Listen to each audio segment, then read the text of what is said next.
Welcome to last series of Puri trip. এটা last trip. আগের ভিডিওগুলো মিস করে থাকলে দেখে নিও তোমরা একটুখানি এগিয়ে, তাহলে বুঝতে পারবে। তারপরে আইরাম কি খাবো পেরে তারপরে ইঁদুর ছানা ঘরে মরে ইঁদুর পাখি পাছে ঘরে যেরকম কিনা আগের ব্লগেই দেখিয়েছিলাম, বলেছিলাম যে জুলজিক্যাল পার্ক নন্দনকানন, সেখানে আমরা এখানেই যে রেস্টুরেন্টটা এদের, ওখানে আমরা লাঞ্চটা করে তারপরে আমরা পুরো জুটাকে ঘুরতে বেরোলাম। একটা জিনিস ঘটে গেছিল, সেটা তারপর ব্লগে আর নেওয়া হয়নি, আমাদের বাস মিস করে ফেলেছিলাম আমি আর মা, যেটা খুবই মানে একটা ট্রিপের আর একটা অ্যাডভেঞ্চার, মানে কি বলবো, এই ট্রিপটা সব থেকে লাইফের একটা অ্যাডভেঞ্চার ট্রিপ হয়ে থাকবে হয়তো সারা জীবন। এরকম কখনো ঘটেনি, একটার পর একটা যেরকম এই ট্রিপে ঘটে যাচ্ছিল, আমি যেরকম বলছিলাম শুরু থেকেই, তোমরা না জানলে জেনে থাকলে একটু দেখে নিও। আর হ্যাঁ, ছেলের কারণে অনেক কিছু দেখতেও পেরেছি, যেগুলো অজানা অনেক কিছু দেখতে পেরেছি, বাট সেটা চক্করে অনেক কিছু আবার মিসও করে ফেলেছি। তো এখান থেকে আবার বাসটা আমাদের ধরার জন্য যে লাস্ট স্টপেজ ছিল, এটার পর আরেকটা জায়গা, সেখানে আমরা সেটা দেখতে পারিনি। কিন্তু হ্যাঁ, আমি বলবো যেটা দেখেছি ঠিক আছে, ওকে, মিস করিনি। হ্যাঁ, টাইগারটা দেখার ইচ্ছে ছিল, বাট লাস্ট মোমেন্টে জিনিসটা ঘটে গেছিল। সেরকম ভাবে সামনে থেকে টাইগার দেখতে পারিনি, একটু দূর থেকে দেখতে পেরেছি, ক্যাপচারও করতে পারিনি। তো যেগুলো যেগুলো দেখেছিলাম সেগুলো তোমাদের সাথে শেয়ার করে দিচ্ছি। এটা অন্যরকম একটা বান্দরও দেখেছি, একদম একদম অন্যরকম দেখতে। এটা তো চিম্প্যাঞ্জি, তোমরা সবাই জানো। এরপরে একটা, ওটাকে কি সুন্দরী বাঁদর না কি একটা নাম আছে, এই একটু পরেই তোমরা দেখতে পারবে। তো ওটা একদম অন্যরকম, মনে হচ্ছে একটা খুব এজেড ওল্ড, এই যে এইটার কথাই বলছিলাম।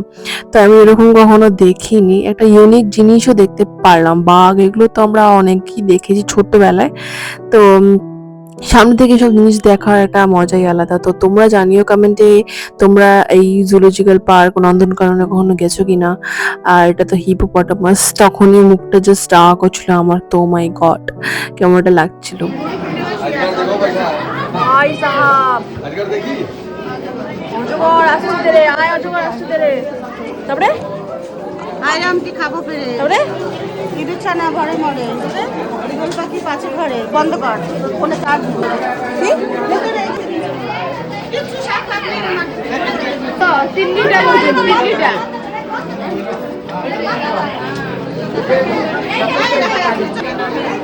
ঘুমাচ্ছে ভাই কিছু বড় এই ব্লগের লাস্টে এক ছোট্ট করে পার্ট তোমাদের সাথে শেয়ার করে দেবো। জগন্নাথ মন্দিরে একটা আশ্চর্য জিনিস যেটা দেখতে পারলাম, লাইফে কখনো আমি দেখিনি। আর পুরো ঘটনাটাই আমি আবার ছোট্ট করে নেক্সট ব্লগে তোমাদের সাথে শেয়ার করব, যে এটা কি হচ্ছিল আদৌ। ছোট্ট করে বলে দিই, সেদিনকে ছিল অ্যাকচুয়ালি একাদশী। তো প্রত্যেক একাদশীতে এই জিনিসটা ওরা পালন করে, ঠিক রাত 11টার সময় এটা হয়।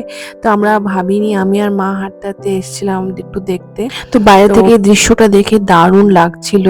তো এই ছিল আজকের ব্লগ, আশা করি তোমাদের ভালো লেগেছে। ভালো লেগে থাকলে এটা লাইক করে দিও, অ্যান্ড প্রথমবার যারা দেখছো ফলো করতে ভুলো না। আরো সুন্দর সুন্দর নতুন নতুন ব্লগ আনতে থাকবো তোমাদের জন্য।